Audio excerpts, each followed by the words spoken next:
Hello, and welcome to the BYU Library Family History webinar. We're so glad that you could join us today. I'm Rachel, and I'll be your host for this webinar. If you have any technical difficulties during the webinar, please use the chat box and I can address your concerns. You're also welcome to use the chat box during the webinar for comments, insights, and questions. However, all questions will be addressed at the end of this presentation. Our next webinar will be on July 18th with James Tanner on What Can I Do If My Ancestors Came from Hungary? If you would like to access a previous webinar, please visit our webinar index on our website or search on our YouTube channel. All of our webinars are recorded and uploaded by the following Monday for your convenience. We also post links to recordings and other updates on our Facebook and Twitter accounts. For today's webinar, we're pleased to hear from Julia A. Anderson on U.S. military pension files from 1776 to 1916, a goldmine for family history research. Before we begin, here is a little bit about Julia. Julia A. Anderson has a master's degree in history with an education emphasis and is an accredited genealogist lecturer with an expertise in the United States Gulf South region. She's a full-time research specialist at the Family Search Library in Salt Lake City on the United States and Canada team. She's also an adjunct faculty member at Salt Lake Community College, where she teaches online classes for their genealogy certificate program. Julia is the owner and managing member of Anderson Genealogical Research, LLC, and is a nationally recognized speaker. She currently serves as the chair of the Utah Genealogical Association's Summit of Excellence Conference. She and her husband Scott live in Orem, Utah, and are the parents of 9 children and the grandparents of 8. We will now turn the time over to Julia. Okay, well, welcome to Military Pension Files 1776 to 1916, a gold mine for family history research. Today we'll be exploring United States military pension records from the Revolutionary War through the Philippine Insurrection. Now, pension files are some of my very favorite historical records because they're often filled with vital information as well as details that can flesh out your family history and really bring the stories of your ancestors to life.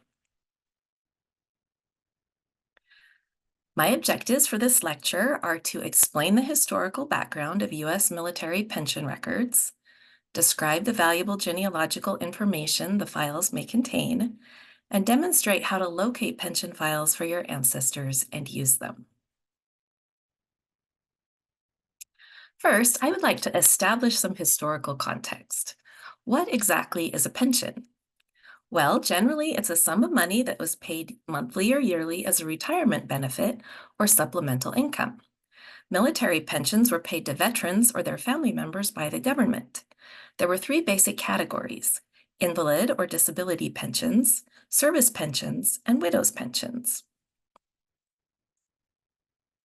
Shortly after signing the Declaration of Independence, one of the first acts of legislation passed by the Continental Congress was a national pension law. Over the next century, pension laws continued to evolve, and every time Congress passed a new act, more people qualified and applied for pensions. Today, I'll be discussing military pension records that were created for those who served in the following: the Revolutionary War, the War of 1812, various Indian wars, the Mexican War, the Civil War, the Spanish-American War, and the Philippine Insurrection. I will describe some specific details about the pension records for each of these conflicts. The Revolutionary War was the first war that involved the United States as an independent body rather than as just a collection of British colonies. In order to entice people to enlist in the war effort, soldiers and sailors were given the promise of benefits and pensions. These were offered by both the individual states and the federal government. The Pension Act, passed on August 26, 1776, provided for injured soldiers and sailors who could not earn a living. Less than 2 years later, a congressional resolution passed on May 15, 1778, provided half pay for all officers and an $80 bonus for enlisted men who finished the war. This was to entice soldiers to continue fighting rather than returning home at the end of their contracted service. The War Act of 1818 provided relief for Revolutionary War veterans who were not disabled but had financial need. Then, in 1832, a new law offered full pay for life for officers and enlisted men who served more than 2 years, and partial pay for those who served between 6 months and 2 years. New laws create new records, and pension laws are no exception. Every time the government introduced more options for military compensation, the people who qualified, as well as many who did not, applied to receive their share of the public funds. Before 1800, these military records were kept by the War Department. This is important to know because, unfortunately, a fire at the War Department on November 8, 1800, destroyed all Revolutionary War pension and bounty land warrant applications that were submitted up until that time.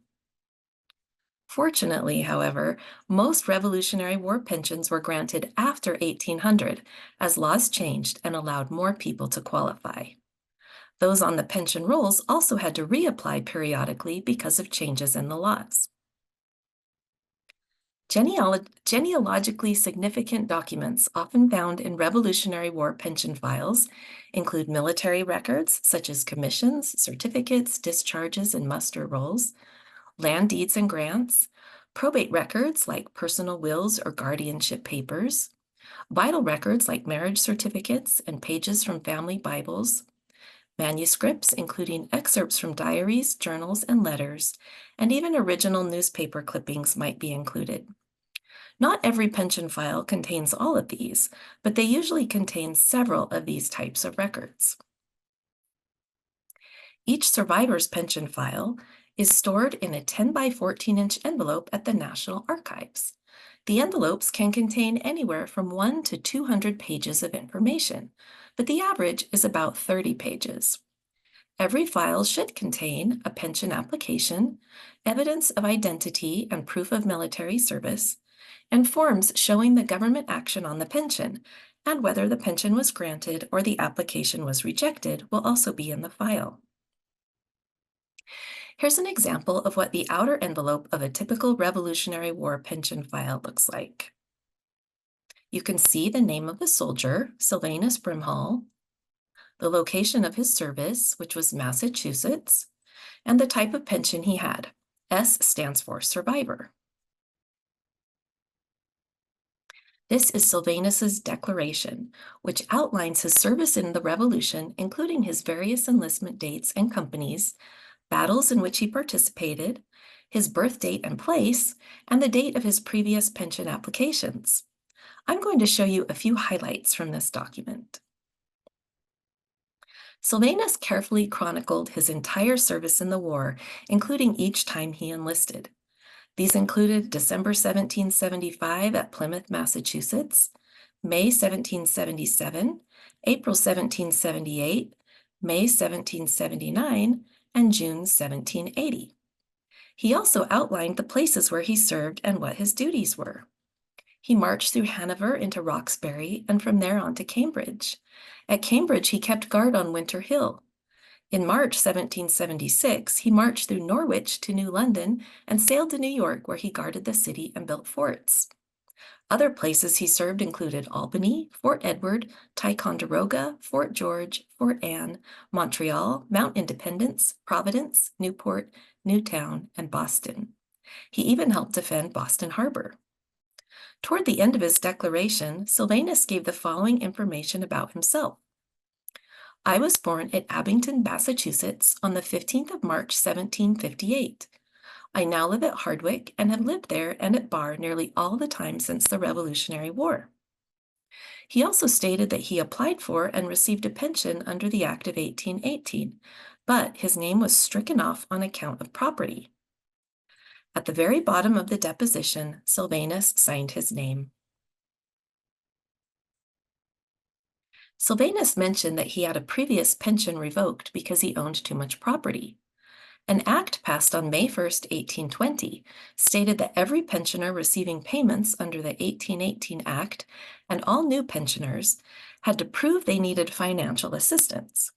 If their proof was not satisfactory, their names would be removed from the pension rolls.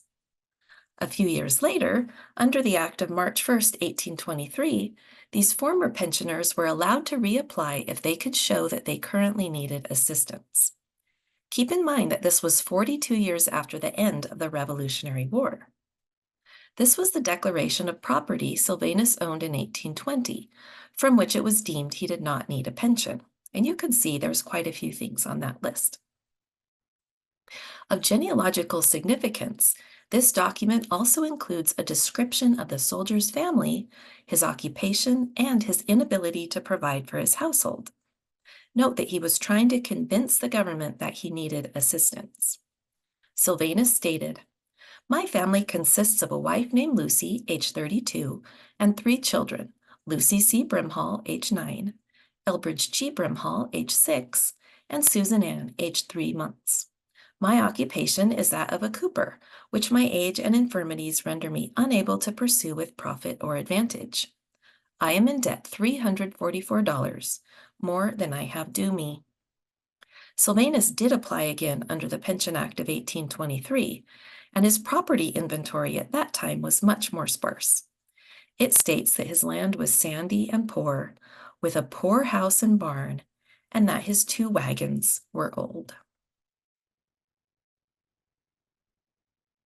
Veterans' widows were also allowed to apply for pensions based on their husband's service, but their applications had to include additional family information in the form of proof regarding marriage, children, and the death of their spouse, as well as other details. Of great genealogical significance, a widow's pension application may give her age, residence, maiden name, date and place of marriage, and the date and place of her husband's death. Some widows' pension applications included a copy of a marriage record from the town clerk, a clergyman, or a justice of the peace as proof of marriage. Sometimes family record pages from Bibles and other books were also submitted. If a widow remarried, information on her second husband and marriage may also be included in the pension file filed under her first husband. Many times, our brick wall research problems can be broken down once we locate a woman's maiden name. Or if a woman we're researching suddenly disappears, it could be because she married again. This information is invaluable when researching our family history. This is what a Revolutionary War widow's pension looks like. It is identical to a survivor's pension, except the widow's name is listed under the soldier's name, and the certificate number has a leading W for widow instead of a leading S for survivor. Even though this pension file is for Nancy Berry, whose pension was granted in 1843, other documents in the file include her husband Robert's original declaration for pension, which he was awarded in 1832, 3 years before his death. The declaration includes a thorough explanation of his service in the war, including his being taken prisoner by the British and fighting at the siege at Charleston, and it has his original signature at the bottom.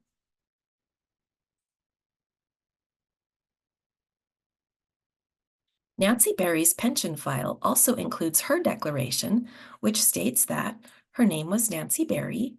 She was 76 years old on June 4th, 1845. She lived in Lincoln County, North Carolina. She was the widow of Robert Berry, who fought in the War of the Revolution and whom she married in 1791, and who died on May 23rd, 1835.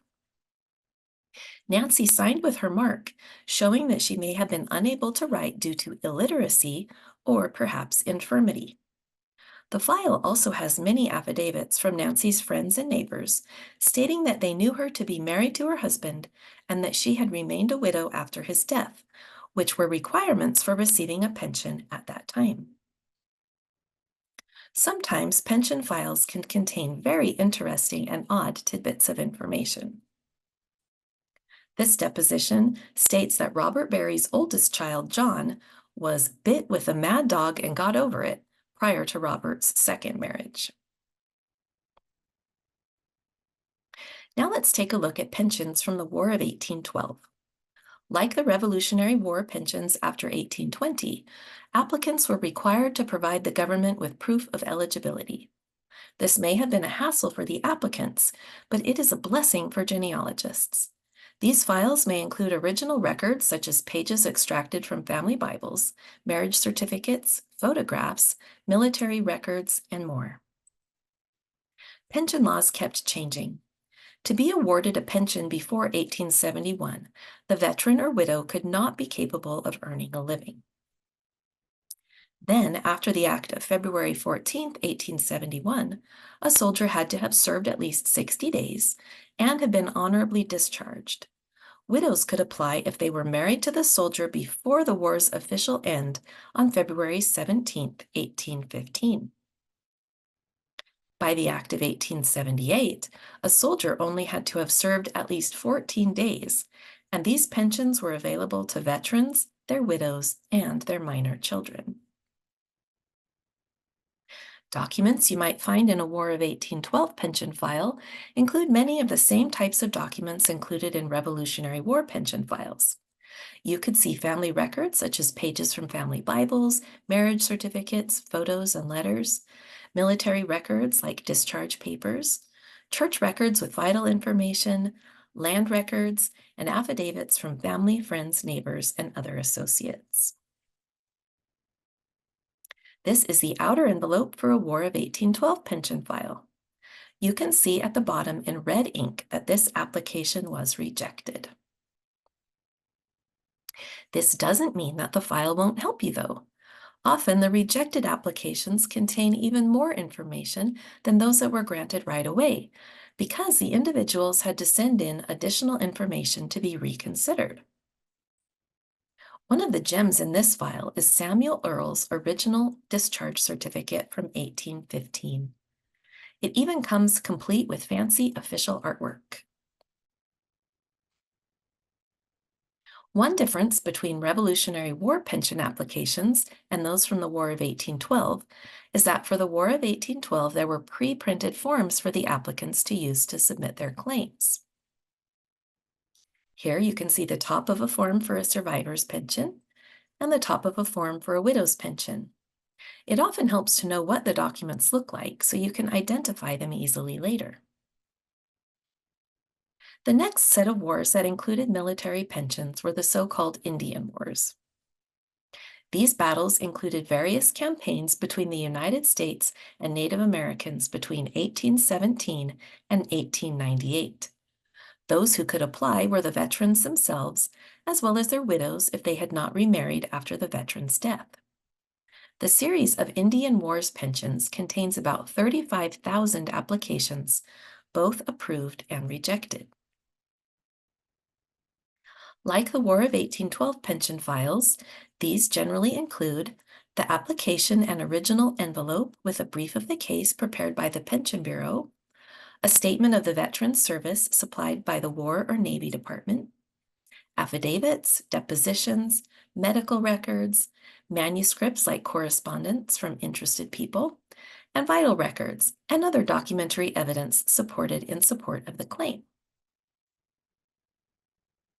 Genealogical evidence in these documents can vary, but you can expect to find the soldier's or sailor's name, age, residence, date and place of birth, and records of his military service. These pension application files also contain a family questionnaire and personal history questionnaire. The family questionnaire shows the maiden name of the veteran's wife, the date and place of the marriage of the couple, and the name of the person who performed the marriage ceremony, the name of the veteran's former wife, if any, and the date and place of her death or their divorce, and the names and dates of birth of any living children. Pension claims were disapproved or rejected if the service of the veteran could not be verified, if the injury, disability, or death was unrelated to military service, or if the veteran on whose service the claim was based deserted or was dishonorably discharged. Claims for pensions were abandoned if the veteran died and left no dependents. Next came the Mexican War, also called the Mexican-American War. The Mexican War was fought between the United States and Mexico between 1846 and 1848. Applications for pensions were submitted by veterans or their widows who had not remarried, and about 36,000 individuals applied for pensions based on their service.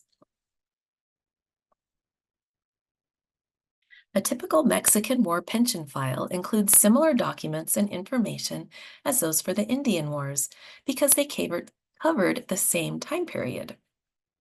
These are the application materials, a statement of their military service, affidavits, depositions, medical records, manuscripts, and vital records. Sometimes there's also additional information. This is an image of the envelope for a Mexican War pension file for a widow whose husband served in the Mormon Battalion, which was part of the Mexican War. You can see that it includes her name, Mercy Morris, the soldier's name, Thomas Morris, his rank of private, company, B, and regiment, Mormon Volunteers, the amount of the pension, which was $8 per month, and when it was granted, November 7th, 1887, about 40 years after the conflict. The pension is stamped with the words dropped and dead, showing that the pensioner was deceased and would no longer be kept on the rolls. The next conflict for which individuals received pensions was the Civil War, or the war between the states. The Civil War was fought on American soil between the United States in the North and the Confederate States in the South between 1861 and 1865. 3 million soldiers and sailors served in the conflict, which cost the lives of more than 600,000 participants. Casualties, which included deaths, wounds, injuries, sickness, capture, or other losses, were approximately 1.5 million. The majority of these veterans and their widows who had not remarried, over 2 million of them, applied for pensions. Pension records for this war are unique because where they are located and what they contain depends on what side of the conflict the soldier served.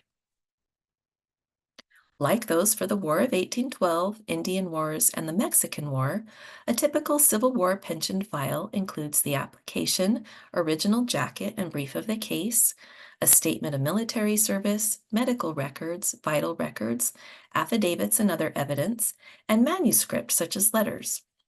These documents can be filled with genealogically valuable information. The pension application files document the name, age, residence, and date and place of birth of soldiers and sailors. In addition, information about the nature and extent of a veteran's military service and disability, if any, is included, as well as family information, especially for widows' pensions. The first general law for Civil War pensions was passed on July 22, 1861, only a few months after the war began. An act to grant pensions for those with war-related disabilities passed a year later on July 14, 1862. Note that these laws only applied to those who fought for the Union. Veterans who fought in the war for the Confederacy could also receive pensions, but the rules were different. The veteran was only eligible to apply for a pension to the state in which he lived, even if he had served in a unit from a different state. Generally, an applicant was eligible for a pension only if he was destitute or disabled, because states that had been part of the Confederacy had very heavy financial burdens after the war. Generally, veterans could apply first, with later provisions made for their widows. As you can see from this timeline, not all Confederate states began offering pensions right after the war. It was a gradual process that was not complete until well into the 20th century. If your Confederate veteran suddenly moved from one southern state to another, it might have been to get on the pension rolls at his new residence. So many pensioners applied for pensions after the Civil War that pension offices were often overwhelmed and had to have a police presence to maintain order. 33 years after the end of the Civil War, the United States became involved in the Spanish-American War.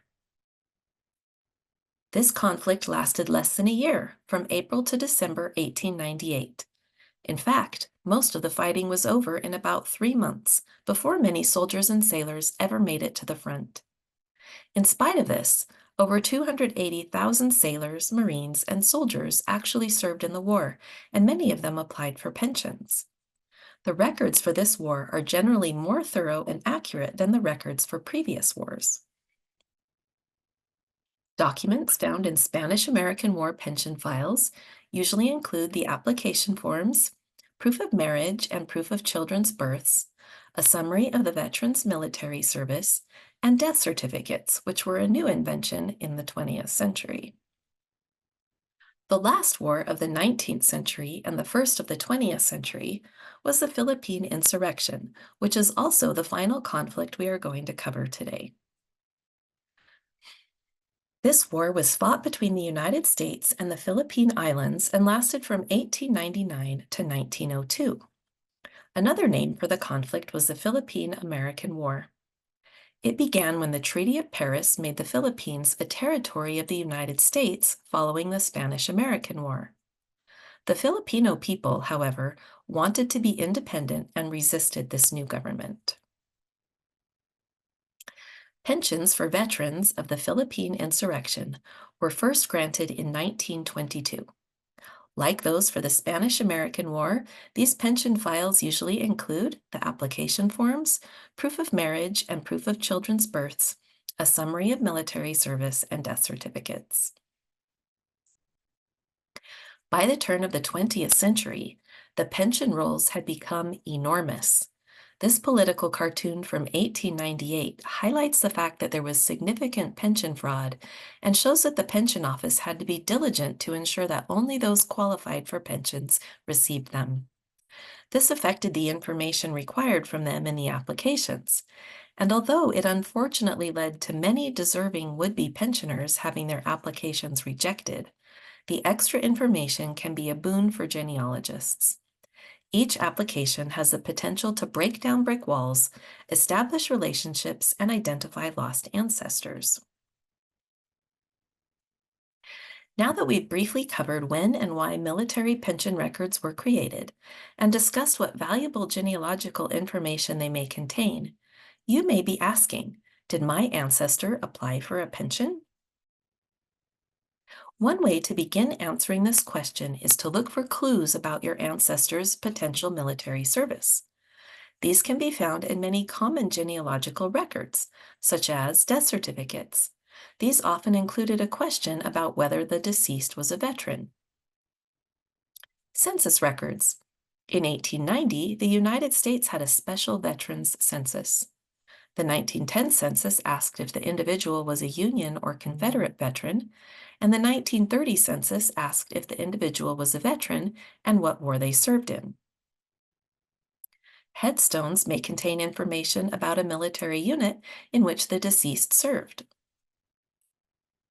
You also always want to check newspapers. Obituaries, notable events, reunions, or special awards may have been memorialized in a local paper. Look for photos of your ancestors wearing uniforms or sporting weapons or other battle paraphernalia. And look for family stories that tell about your ancestors serving in a war. County histories often contain biographical sketches of war veterans and their family members. And soldiers often wrote to loved ones and received letters from home. If you can identify when and where your ancestor served, especially what unit he was in, that will be very helpful in identifying the right individual in the records. Often we may think our ancestors had unusual names, but chances are you will find more than one Ebenezer Wilson or Sylvanus Brimhall who served in the military. After locating evidence of your ancestor's military service, it's time to check the pension indexes. Even if you know your ancestors served in one of these conflicts, it is important to remember that not every person who served applied for a pension. Many indexes are available online at Family Search, Ancestry, Fold3, and the websites of state libraries and archives. The Family Search Library and other repositories also have printed index books in their reference sections. One easy way to access indexes is through the Family Search Research Wiki. The page entitled United States Military Online Genealogy Records has links to many different collections which are separated by conflict. For example, the section on records of the Revolutionary War includes a link to the U.S. Revolutionary War Pension and Bounty Land Warrant Applications Index on Family Search. Of all the records in this list, this is the one that refers to a pension index. If I click on the link, it takes me to a search page that looks something like this, where I can enter the name of my ancestor and some identifying information. I entered the name of Sylvanus Brimhall, and this page came up. It tells me that Sylvanus received a pension for service in the Revolutionary War, that he served from the state of Massachusetts, and that his pension file number is S45619. It also says I can view the image on fold3.com. Fold3 is a subscription website that specializes in historical military records, and it's available for guests to use at the Family Search Library, in Family Search centers, and many public libraries. You can also pay for a subscription to view the images at home. If we return to the Family Search Research Wiki page about United States military online genealogy records, we can see that there are links to pension indexes for each war we have discussed today. Here we have indexes to pension files for the Indian Wars, the War of 1812, the Mexican War, and even a special collection for records of the Mormon Battalion, which unit served in the Mexican War. This is the entry for the Civil War. There are many options listed, such as the General Index to Pension Files 1861 to 1934. It also has a link to a separate page for the Confederate pension records. The Confederate pension records page has links for each state that offered Confederate pensions. To search for pensions granted between 1861 and 1934, the easiest index to use is the United States General Index to Pension Files. It is available on Family Search, and the link is in your handout. If I search for Ebenezer Wilson, I get several options. After identifying the one I want, I can select either the record icon or the camera icon. The record icon takes me to this page, and the camera icon takes me to the image of the index card. This is the information I need to record so I can get the actual pension file. So how do I find the pension file? Well, the location of the files depends on the particular war in which your ancestor participated. Pension files for the Revolutionary War are digitized and available on fold3.com. Files for the War of 1812 are in the process of being digitized and are available on Fold3.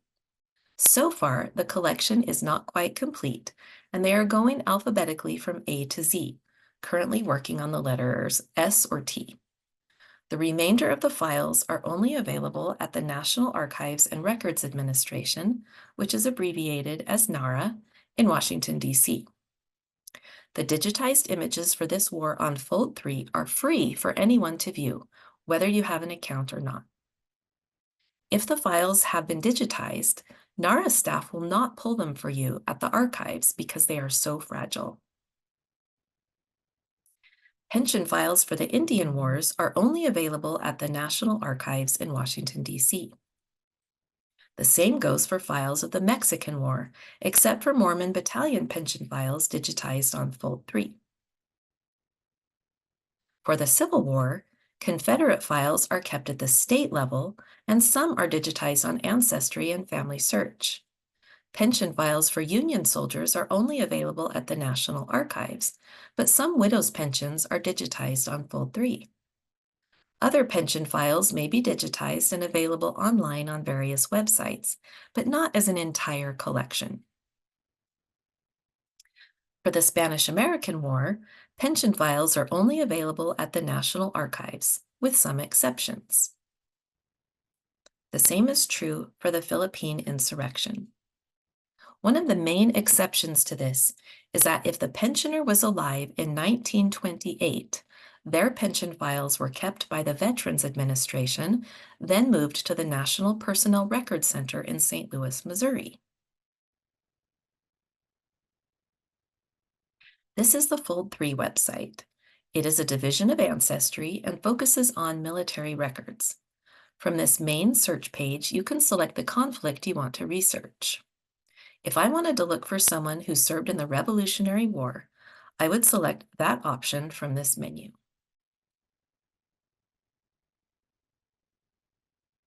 This is the search page for the Revolutionary War. I entered the name of my ancestor, Sylvanus Brimhall, and received 7 results. 3 of the results mention pension files for Sylvanus. This one, and this one. 2 of those show me that there are multiple pages denoting an entire pension file. You can see the first one had 35 pages and the second had 19.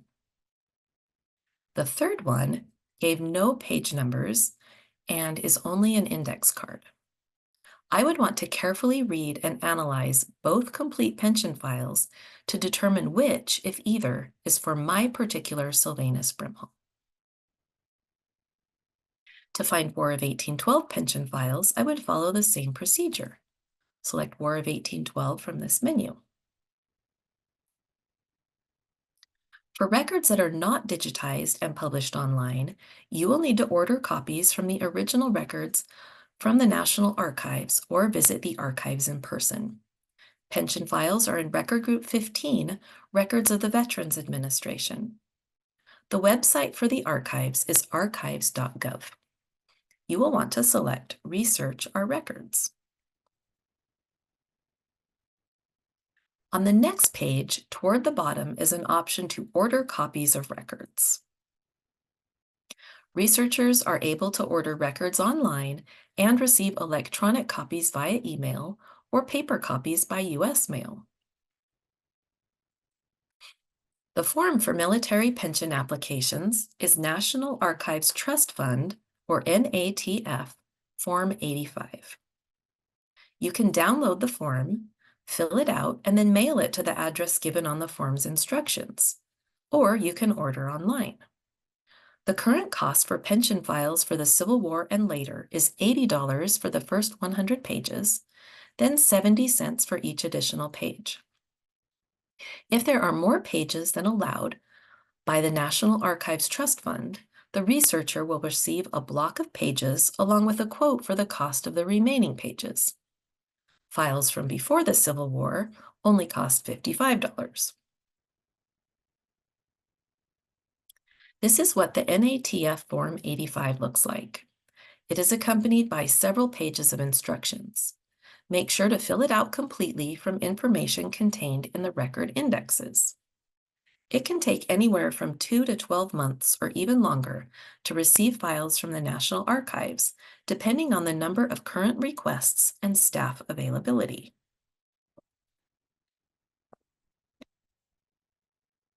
For Confederate pension files, you will need to request them from the state archives where your ancestor was living when he or she applied for the pension. You can figure out their residence by searching census and other records. Contact information for the state archives is available on the National Archives website, as well as on the Family Search Research Wiki.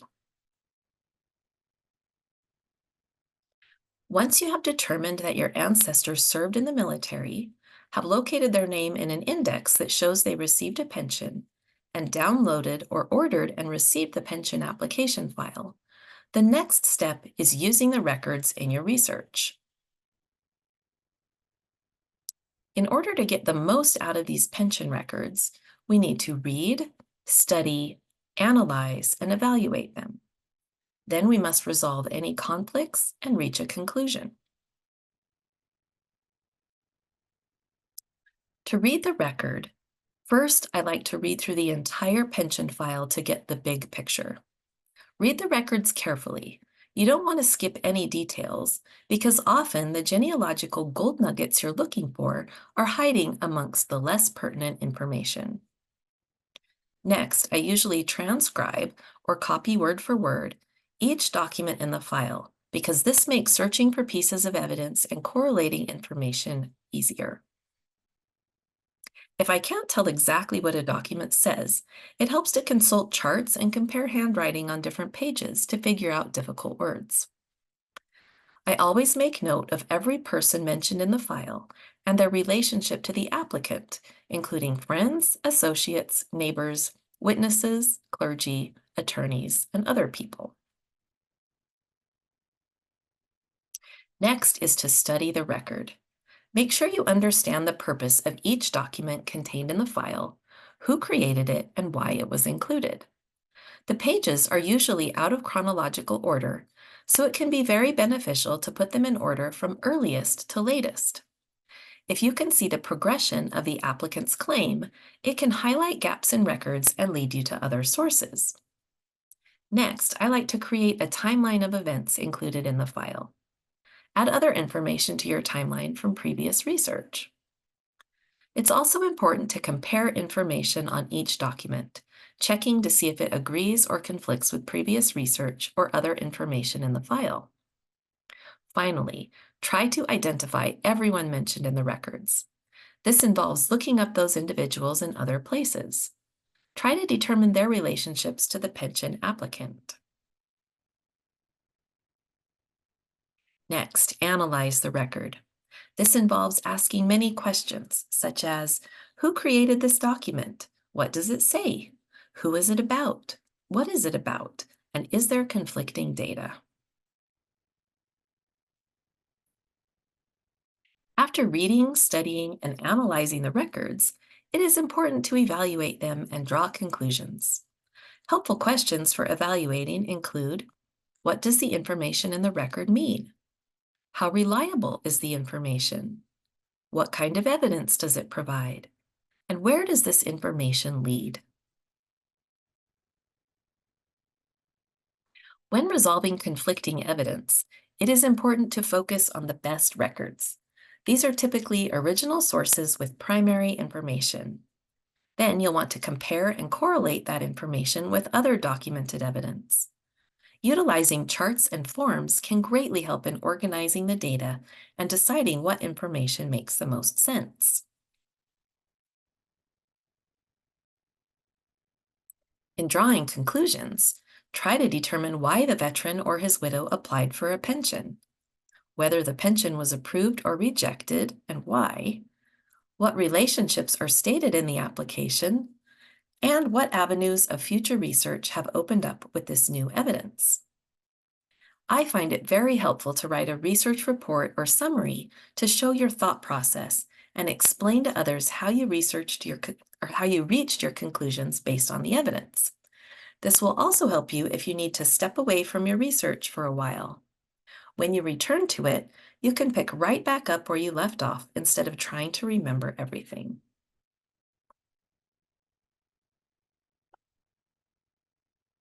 This brings us to the end of today's presentation.